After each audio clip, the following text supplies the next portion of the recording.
Hello, everyone. Good evening. Hi. I'm so happy to see you again. This is day 4 of our challenge. Day 4. Welcome to day 4 of the 31 days parenting challenge. I'm so happy to have you back here. To have you join me back here today. Okay. So today I popped the question earlier. What does your child think about you and your spouse's parenting? Hmm. Yes, it's as serious as that. What does your child think about your parenting? What does your child think about? Now, it's not just parenting, cannot just be a one person thing. It cannot just be about the mother or about the father. It has to be on both ends. Yes, you have to parent as a united front. So, what does a child think about you? Have you ever asked the question? All right. So, did anyone ask that question today? Did anyone ask that question today? What do you think about me as your parent? Now, there are so many other questions that can follow up. Okay, there are so many other follow-up questions you can ask. You can ask them for feedback about how they feel about your relationship with them, how they feel about your connection, the way you communicate with them, how they feel about the way you interact at home. Or is there anything that you is there anything they want to change about your relationship? Is there anything they want to change about the way you parent them? Okay, these are some of the questions that are mandatory. Every parent should ask. Do they think you are a good parent? Every parent should ask. Do you think I am a good parent? Do you think, sometimes children might have issues with some of our patterns of operation or our family dynamics, the way we operate our home, but they may never say it. But when we ask some of these direct questions, do you think I'm a good parent? Do you think I have been a good father to you? How many persons believe it is a good question to ask, or it is an important question to ask? If you are here, please, I want you to leave a comment in the comment section. I want to feel your presence. I want to be sure that you are here. Please leave me a comment. Leave a comment in the comment section. All right. If you can hear me, leave a comment in the comment section. Let me see you. Let me see your thumbs up. Okay. So, what does your child think about you as a parent? Do they think you listen to them? Do they think you understand them? Okay, earlier today I dropped a video for you to watch. I don't know how many persons saw that video of children talking about what they wish their parents did better. Okay, I'm going to drop so many other videos. Just follow up. It is important that you actually take your time to follow the activities or the tasks that you're given to do every day. Now, now tomorrow I'm going to pop up a follow-up question on this, because I don't want to go so much deep into some areas that we're not supposed to do today. But it shows, asking your question, asking your children rather what they feel about your parenting shows that you value them. It shows that you value their opinion. It shows that you want to serve them better. You want to serve them better. Because just today, I was going through, thinking about what to say. I was just thinking of what happened at the Last Supper when the disciples were arguing among themselves, who is the greatest amongst us, or who should be the greatest. And Jesus said, the least, the leader should be the leader should be the least, the greatest should be the younger. So we should we should put on the servant garment, because just like in a restaurant, how may I serve you is how we should ask our children. Okay, we should go to the school of, or we should become students of our children. And being a student of your child should be a continuous process where you are able to humble yourself enough to serve them the way it will appeal to them. Yeah, some of the disciplinary actions may not appeal to them, but when you ask them these questions, you may be able to get feedback from them, and then if their understanding or their perception of some things are not clear, you'll be able to help them. But if you don't ask the question, I don't see how you can help. I don't see how you can help. Some of us are like warlords in our home. We're like whenever we come around, everybody's running helter skelter. So that way, even when we pop the question, they'll be like, what's the point? Even if I say something, they may not listen. Because over time they have seen that there is never hope when it comes to you listening to them. But we need to learn to humble ourselves for feedback. The easiest way to become a better parent, the easiest way to become a good parent is to humble yourself and ask them what they think and where they think you can improve. Funny enough, it will be like, okay, why should I ask my child where I should improve as a parent? Why should I ask my child what I should do better as a parent? Isn't that how some of us feel even in our corporate world? Why should I ask my junior colleague what I think, what he or she thinks I should improve on or I should do better? But feedback is a way of life.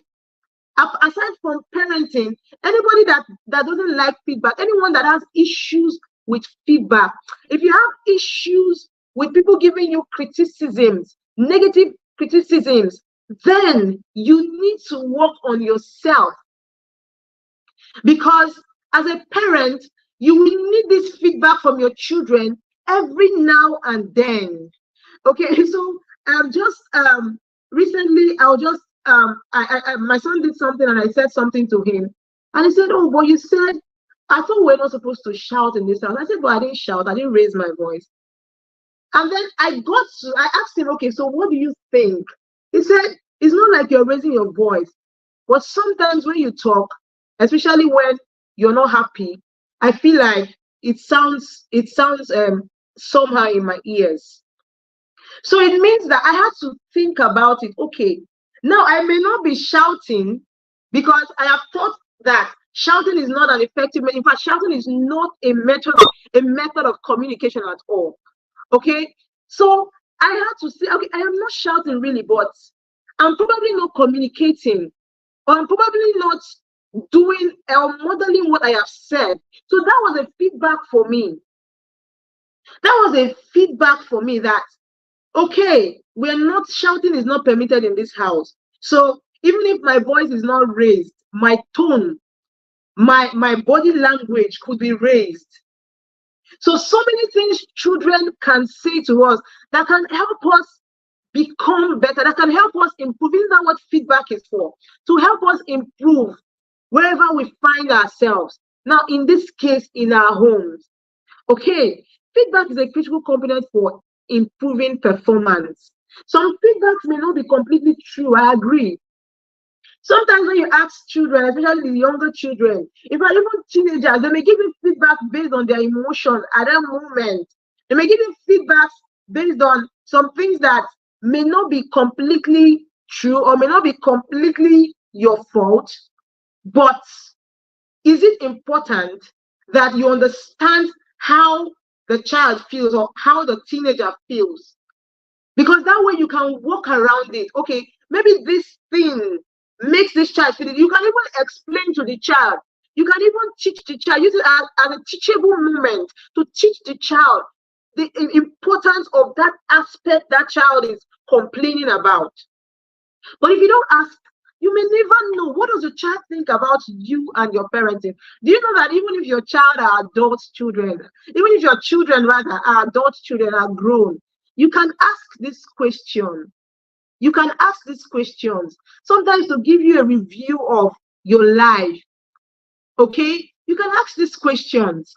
A neutral or positive feedback or a wrong feedback is way better than no feedback at all. A system where you're running as if you're a warlord, nobody can talk to you, nobody can question you. It's not what we should have in our homes. It's not a system we should operate with in our families. Now, so many of us wouldn't like feedback because we've carried on traditional parenting role. Yes, that is how I was raised. That is how my father raised my mother. That is how my mother raised my uncle and all that. We have carried on that tradition, and we've imbibed it in our system. In fact, the funny thing is that even some persons that are not married, or some persons that are not that don't have grown up children, are still intending to be parents, because of that perception, they're already carrying, as in they're already ready, like they're ready for war. When I give birth, to my child, that child must straighten up, must sit up. You're ready for the war. But it is not a war. It is not a war ground. The family environment is not a war ground. It's not a battleground. Rather, it is not a battleground. So everything we have learned that is not that is not ideal, we should look for a way, find a way to come out of it, to snap out of it. Traditional parenting rules that tells us, if you are not the authoritarian, if you are not strict, your children will not understand some basic things. So you need to be strict to put them in order. There's room for discipline. I had a session on discipline some time ago. I talked about the different methods of discipline. There's room for it. But when our children are not able to ask us this or to answer these questions, yes, some parents will pop these questions, but their children will not answer. They will avoid them because they know that whatever they say will be used against them in the court of law. So it means that anything they say at that moment, the next time they do something, say later now, you will say, later, after now, you will say, I'm not doing this. After now, you will say, I'm shouting. But now you will not behave yourself. So we need to calm down. Just tell yourself, be calming down. Calm down. When it comes to parenting, you must humble yourself. Someone said that if you don't humble yourself, your children will humble you. If you don't humble yourself, they will humble you. But no child will humble us. That is not our portion. Okay? Why so many of us would not want this feedback is because of traditional parenting. Now, there is a shift from roles to relationship. In this 21st century, when we have access to technology and everything, children are seeing what is going on. There is a shift. Everybody is sitting up because everybody is sitting up. It is God that helps our children. Sometimes it's not even so many things, the helter skelter we run. At the end of the day, it is our prayers and God that helps them. So we must learn to build on the relationship. And asking this question is one way to build on that relationship, on that connection. If you follow the same pattern, hey, that is how we've been doing it, you will fail woefully. In this time, you will fail because the Gen Zs are different. I don't know how they are built, but the society and everything is influencing their build-up rapidly, influencing their build-up. So it may never be the same. It might work for some persons, but it may not work for everybody. Now, you may not accept feedback from your children because of ego. Imagine accepting criticism from a child that this one that I gave back to, like you that I gave back to, you will tell me what to do. You may not, if you carry that ego into parenting, you may not accept criticism. Why should you ask your children about your parenting? Now, remember earlier I said it is not just about you. I know sometimes it seems like only one parent is carrying everything, like it's carrying the whole burden, the whole load of parenting. But it has to be a two-way side. Sometimes children might be happy with one parent and then very unhappy with the other parent. Before you know it, there's some form of divide in the home. That's why I said you need to ask, what do you think about my parenting? What do you think about if you're the wife? What do you think about daddy's parenting? If you're the husband, what do you think about mommy's parenting? You need to do that, because that way you can even talk to your spouse about ways you need to improve or areas you need to improve on. Drop your ego, parents. Drop your egos. Drop it. Drop it. Now, sometimes as parents, we feel attacked. We are so defensive. Our children might just want to. In fact, one of the major things most of the teenagers in that video I posted said was, I wish they can just listen. I wish they can just understand. They just want you to get their own perspective. We need to go into their world and get their perspective. In fact, sometimes when we get their own perspective, we may understand later that, oh, this is how they think. This is how I should maybe try and maneuver, not in a way that will spoil them, but in a way that will improve or that will help validate them, not to make them feel like their opinions or their feelings are invalid. Yes. So what are your children saying about your parenting? How many persons were able to ask this question? I want to see your comments. I want to see your feedback. All right, we're talking about feedback, so I want to see your feedback. I want to see how it went. Or if you have not popped today's question, if you have not asked today's question, I want to hear how yesterday went with you in your home. Hey, all right, I hope you're having a nice time. Now, you feel attacked. You feel that it will undermine your authority, but it wouldn't. It will not undermine your authority. Rather, it will give room for improvement. It will give room for communication, open-ended communication. Whereas they're giving you feedback, you're also teaching them, you're also telling them, okay, I will improve in this area. You're also modeling. You're modeling feedback. You're modeling feedback. Now, when children go out there, instead of them to feel bad because people are saying things about them or people are criticizing their work or whatever it is about them. Yesterday, we talked about asking children what they don't like about themselves. Instead of feeling bad that people are criticizing them, they will think about it. Okay, this thing the person is saying, how do I word it off? What do I do? And they will just know how to go about it. So, what are your children saying about your parenting?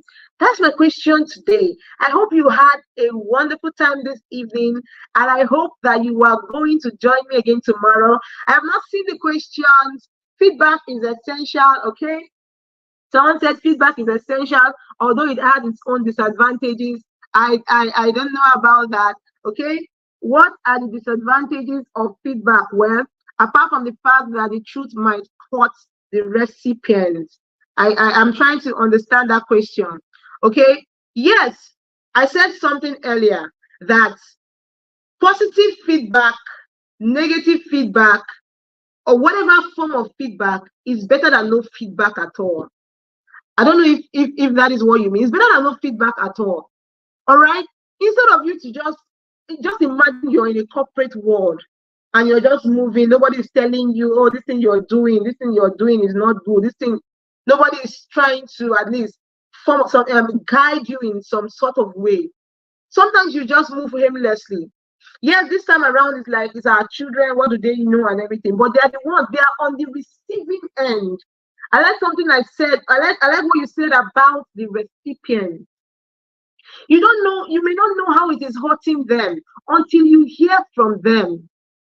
You need to know exactly how they feel. Exactly how they feel. Because even if they feel bad about the way you discipline them, and you know that discipline is an essential tool in parenting, it will help you to know how to maneuver or to know how to discipline them and know how to receive them back or draw them back to you on with the other hand.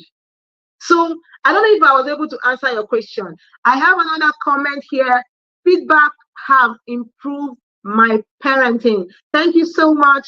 Thank you so much, Pastor Kevin Yo-Yo. Thank you for your comment. So this is the end of our session.